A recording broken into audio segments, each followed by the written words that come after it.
Hello friends, कैसे हैं आप लोग। एक बार फिर से स्वागत है आपका अपने चैनल में। आज हम बात करने वाले हैं परिस्थितिकी, जो जीव विज्ञान का एक महत्वपूर्ण टॉपिक है। परिस्थितिकी से रिलेटेड महत्वपूर्ण प्रश्नों के बारे में।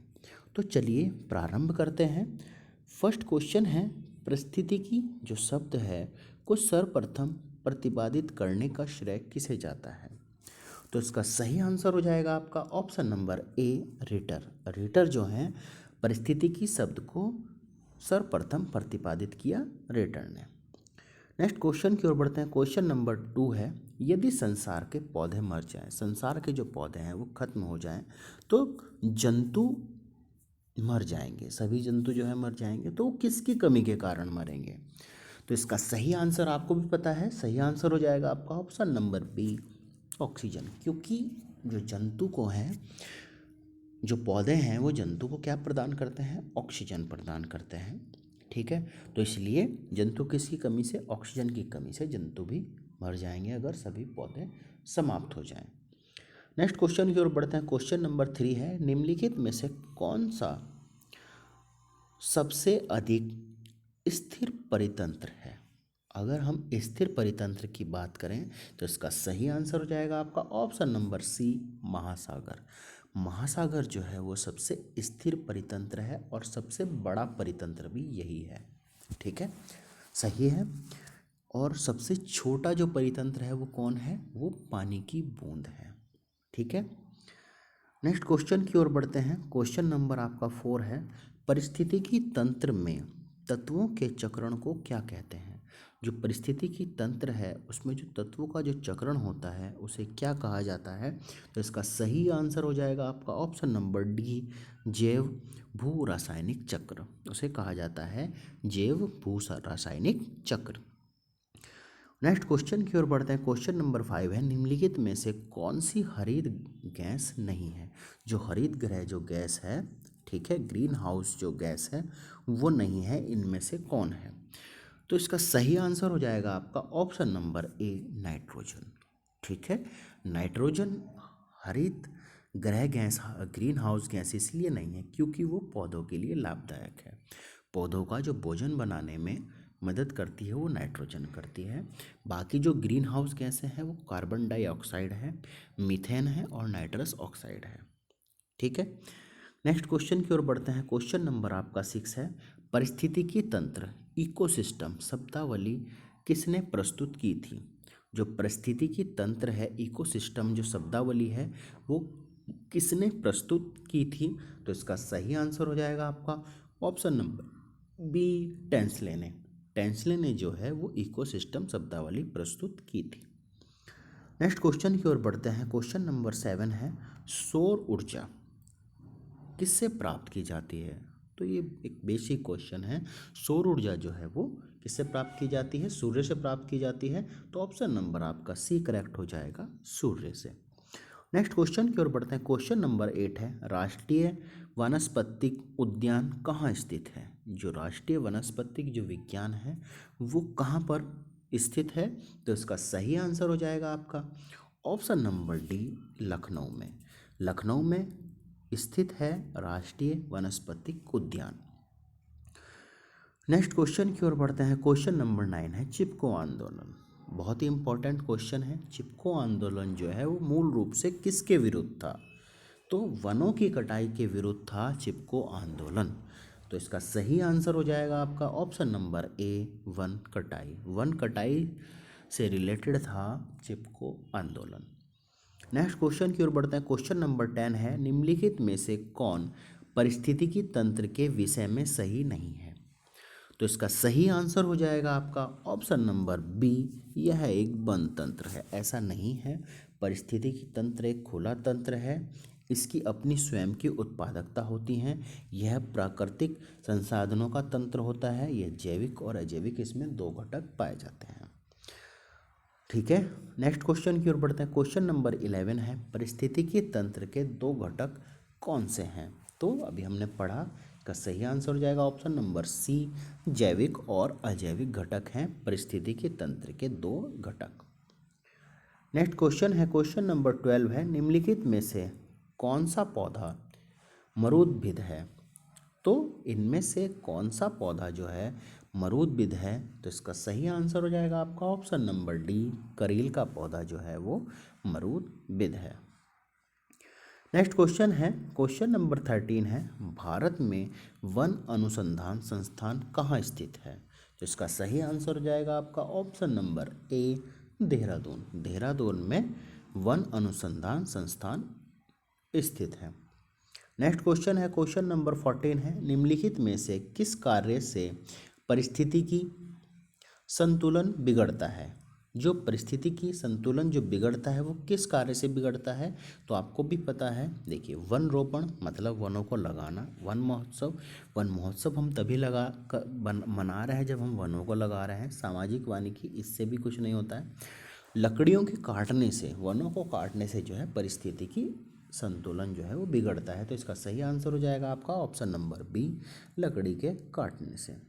नेक्स्ट क्वेश्चन है, क्वेश्चन नंबर 15 है, निम्न में से कौन आहार श्रृंखला का निर्माण करता है? देखिए आहार श्रृंखला क्या होती है? आपका एक उत्पादक होता है, उपभोक्ता होते हैं। जो उपभोक्ता होते हैं वो 3 उपभोक्ता होते हैं, प्रथम उपभोक्ता, द्वितीय उपभोक्ता, तृतीय उपभोक्ता, और एक अपघटक होता है। यही पूरी एक आहार श्रृंखला है। जो आपके उत्पादक होते हैं वो हरे पेड़ पौधे, घास जो हरी है उसे क्या बोलते हैं? हम उत्पादक बोलते हैं, प्रोड्यूसर बोलते हैं। जो आपके उपभोक्ता होते हैं, ठीक है, और जो उत्पादक होते हैं उन्हें हम स्वपोषी भी बोलते हैं, ठीक है। और जो उपभोक्ता होते हैं वो परपोषी होते हैं, मतलब वो दूसरे पे भोजन के लिए निर्भर होते हैं। और जो पेड़ पौधे होते हैं वो स्वयं अपना भोजन बनाते हैं, ठीक है। तो अब जो उपभोक्ता होते हैं वो प्रथम उपभोक्ता, द्वितीय उपभोक्ता, तृतीय उपभोक्ता कौन होते हैं? जो प्रथम उपभोक्ता होते हैं वो केवल जो है शाकाहारी होते हैं, जो पेड़ पौधे खाते हैं, जैसे बकरी हो गई, गाय हो गई, भैंस हो गई। फिर जो द्वितीय उपभोक्ता होते हैं उसमें मनुष्य आते हैं, ठीक है, जो आपकी हरी सब्जियां भी खाते हैं और आपका मांस भी खाते हैं, वो द्वितीय उपभोक्ता आते हैं। और जो तृतीय उपभोक्ता होते हैं वो होते हैं आपके जो केवल मांस खाते हैं, जैसे बाघ, शेर। और जो अपघटक होते हैं वो जो मरे हुए जीव होते हैं उनको खाते हैं, वो अपघटित करके, और फिर से जो खा के वो अपघटित क्या कर देते हैं, फिर से वो हरे पेड़ पौधे उगने लगते हैं। अपना खाद वाद जो बनता है उसके द्वारा फिर पेड़ पौधे उगने लगते हैं। इसी तरीके से वो आहार श्रृंखला चलती है। तो इसमें क्या है, आपका घास हो गया, घास को किसने खाया? बकरी ने खाया, और बकरी को मानव खा सकता है, ये कंफर्म है। तो इसका सही आंसर हो जाएगा आपका ऑप्शन नंबर सी, सही आंसर है, ये आहार श्रृंखला है। नेक्स्ट क्वेश्चन की ओर बढ़ते हैं, क्वेश्चन नंबर 16 है। देखिए आप नहीं खाते होंगे अगर बकरी, लेकिन अगर कोई भी खा सकता है। आपने एक चिकन होता है, एक मटन होता है, तो वो एक तरीके से बकरा ही होता है, ठीक है। नेक्स्ट क्वेश्चन की ओर बढ़ते हैं, क्वेश्चन नंबर 16 है, निम्नलिखित में से कौन परितंत्र का आजीविक घटक है? अजीवीय घटक है। देखिए 2 घटक होते हैं इसमें, एक जीवीय घटक और एक अजीविक घटक, ठीक है। जो जैविक घटक होते हैं वो होते हैं जो श्वसन करते हैं, जो सांस लेते हैं, ठीक है, ठीक है। तो इसमें मानव भी है, जीवाणु भी है, कलारेला भी है। और जो अजैविक घटक होते हैं वो क्या होते हैं, आपके डेड होते हैं, जो सांस नहीं लेते हैं, ठीक है, ठीक है, जिनमें श्वसन क्रिया नहीं होती है, जैसे जल हो गया, वायु हो गई। तो इसमें सही आंसर हो जाएगा आपका ऑप्शन नंबर डी, जल, जो निर्जीव होते हैं। नेक्स्ट क्वेश्चन की ओर बढ़ते हैं, क्वेश्चन नंबर 17 है, सौर ऊर्जा का सबसे बड़ा यौगिकीकरण कौन है? जो सौर ऊर्जा है उसका सबसे बड़ा यौगिकीकरण कौन है? तो इसका सही आंसर हो जाएगा आपका ऑप्शन नंबर ए, हरे पेड़ पौधे, ठीक है। सबसे ज़्यादा जो है सौर ऊर्जा को ग्रहण करते हैं वो हरे पेड़ पौधे करते हैं और अपना भोजन बनाते हैं। नेक्स्ट क्वेश्चन की ओर बढ़ते हैं, क्वेश्चन नंबर 18 है, निम्नलिखित में से कौन कृत्रिम पारिस्थितिकी तंत्र है? ठीक है, कृत्रिम मतलब जो आपका क्या है, कृत्रिम होता है जो मानव के द्वारा निर्मित किया गया है पारिस्थितिकी तंत्र, ठीक है, ये प्राकृतिक नहीं है। तो इसका सही आंसर हो जाएगा आपका ऑप्शन नंबर बी, धान का खेत। जो हम चावल जो उगाते हैं वो जो है कृत्रिम पारिस्थितिकी तंत्र है, जबकि वन प्राकृतिक है, घास के मैदान प्राकृतिक हैं, ठीक है, और जो झील है वो भी प्राकृतिक है। ठीक है, नेक्स्ट क्वेश्चन की ओर बढ़ते हैं। क्वेश्चन नंबर 19 है, भारत में धारणीय विकास की दृष्टिकोण से विद्युत उत्पाद का सबसे अच्छा स्रोत क्या है? ठीक है, तो इसका सही आंसर हो जाएगा आपका ऑप्शन नंबर सी, जल विद्युत। नेक्स्ट क्वेश्चन की ओर बढ़ते हैं। क्वेश्चन नंबर 20 है, परिस्थितिकी विज्ञान केंद्र कहाँ स्थित है? जो परिस्थितिकी विज्ञान केंद्र है वो कहाँ स्थित है? तो इसका सही आंसर हो जाएगा आपका ऑप्शन नंबर डी, बेंगलुरु में। नेक्स्ट क्वेश्चन की ओर बढ़ते हैं। क्वेश्चन नंबर 21 है, किसी परिस्थिति तंत्र में ऊर्जा का प्रवाह के बारे में निम्न में से कौन सी श्रृंखला सही है? तो हम पढ़ चुके हैं, उत्पादक, उपभोक्ता और अपघटक। ऑप्शन नंबर आपका ए सही हो जाएगा।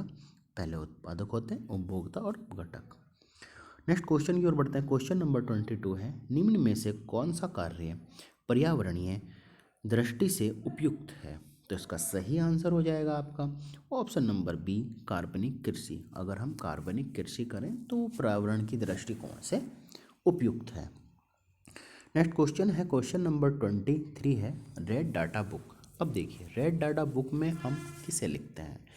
वो पेड़ पौधे जो विलुप्त होने वाले हैं, वो जीव जंतु जो विलुप्त होने की कगार पे हैं, ठीक है, जो जिन पर संकट है। तो इसका सही आंसर हो जाएगा आपका ऑप्शन नंबर सी, संकट पत्र पादप और जीव जंतु। जिन पर जीव जंतु और पेड़ पौधों पर जो संकट आ रखा है, वो बिल्कुल लास्ट स्टेज में है कि ख़त्म हो जाएंगे, उसे ही हम रेड डाटा बुक में एंटर करते हैं। नेक्स्ट क्वेश्चन नंबर 24 है, धारणीय विकास जिसके उपयोग के संदर्भ में अंतर पीढ़ीगत संवेदनशीलता का विषय है। तो इसका सही आंसर हो जाएगा आपका ऑप्शन नंबर डी, प्राकृतिक संसाधन। ठीक है, धरती का विकास किस तरीके से होगा? प्राकृतिक संसाधनों से ही तो होगा। नेक्स्ट क्वेश्चन की ओर बढ़ते हैं। क्वेश्चन नंबर 25 है, विश्व पर्यावरण दिवस किस दिन मनाया जाता है? तो आपको सभी को पता होगा विश्व पर्यावरण दिवस हम कब मनाते हैं। तो इसका सही आंसर हो जाएगा ऑप्शन नंबर ए, 5 जून को मनाते हैं विश्व पर्यावरण दिवस। नेक्स्ट क्वेश्चन की ओर बढ़ते हैं। क्वेश्चन नंबर 26 है, किसी परितंत्र में सबसे बड़ी संख्या होती है? तो किसी परितंत्र में सबसे बड़ी संख्या होती है तो किसकी होती है? सबसे ज़्यादा संख्या जो है वो हमारी पेड़ पौधों की है। तो कि इसका सही आंसर हो जाएगा आपका प्राथमिक उत्पादकों की जो संख्या होती है वो किसी परितंत्र में सबसे अधिक होती है। पेड़ पौधे उसमें आते हैं, हरी जो भी चीज़ें हैं। ठीक है, नेक्स्ट क्वेश्चन की ओर बढ़ते हैं। क्वेश्चन नंबर 27 है, भारत में पारिस्थितिकी असंतुलन का निम्न में से कौन सा एक प्रमुख कारण है? तो इसका सही आंसर हो जाएगा आपका ऑप्शन नंबर सी, वनोन्मूलन। वनों को काटना भारत में पारिस्थितिकी असंतुलन का सबसे बड़ा कारण है। नेक्स्ट क्वेश्चन है, क्वेश्चन नंबर 28 है, निम्न में से कौन एक प्रवाल विरंजन का सबसे अधिक प्रभावी कारक है? प्रवाल भित्तियाँ होती हैं, उसका जो विरंजन होता है उसके सबसे अधिक प्रभाव कौन करता है? तो इसके सब सही आंसर हो जाएगा आपका ऑप्शन नंबर डी, सागरीय जल के सामान्य तापमान में वृद्धि जब हो जाती है तो प्रवाल का विरंजन होता है। नेक्स्ट क्वेश्चन की ओर बढ़ते हैं। क्वेश्चन नंबर आपका 29 है, प्रथम विश्व पर्यावरण दिवस कब मनाया गया? तो जो ये नियम आया वो 1972 में आया, और जो प्रथम विश्व पर्यावरण दिवस जो मनाया गया वो 1973 में मनाया गया। तो इसका सही आंसर हो जाएगा आपका ऑप्शन नंबर ए, 1973 में प्रथम विश्व पर्यावरण दिवस मनाया गया। नेक्स्ट क्वेश्चन है, क्वेश्चन नंबर 30 है, मुख्यतः मैनग्रोव वाले ज्वारीय वन कहाँ पाए जाते हैं? जो मैनग्रोव वन है, बहुत इंपॉर्टेंट क्वेश्चन है, कहाँ पाए जाते हैं? तो इसका सही आंसर हो जाएगा ऑप्शन नंबर बी, सुंदरवन के डेल्टा में। ठीक है, ये मैनग्रोव वन पाए जाते हैं। ठीक है, नेक्स्ट क्वेश्चन है, क्वेश्चन नंबर 31 है, निम्न में से किसे वैश्विक विरासत का वन माना जाता है? तो इसका सही आंसर हो जाएगा आपका ऑप्शन नंबर सी, पश्चिम बंगाल के सुंदर वनों को वैश्विक विरासत के वन माने जाते हैं। नेक्स्ट क्वेश्चन है, क्वेश्चन नंबर 32 है, न्यूनीकृत पत्तियां और धसे हुए रंध्र किसके प्रमुख लक्षण हैं?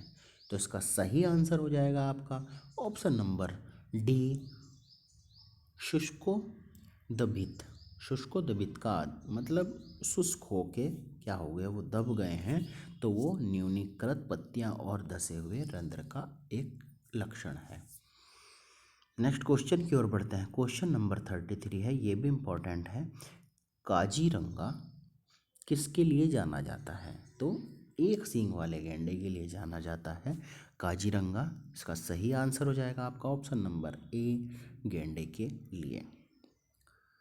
नेक्स्ट क्वेश्चन की ओर बढ़ते हैं। क्वेश्चन नंबर 34 है, वह वर्णक जो वनस्पति को पैराबैंगनी किरणों के दुष्प्रभाव से बचाता है वो कौन है? तो इसका सही आंसर हो जाएगा आपका option number B, phycocyanin. Phycocyanin जो है वो वनस्पतियों को पैराबैंगनी किरणों से के दुष्प्रभाव से बचाता है।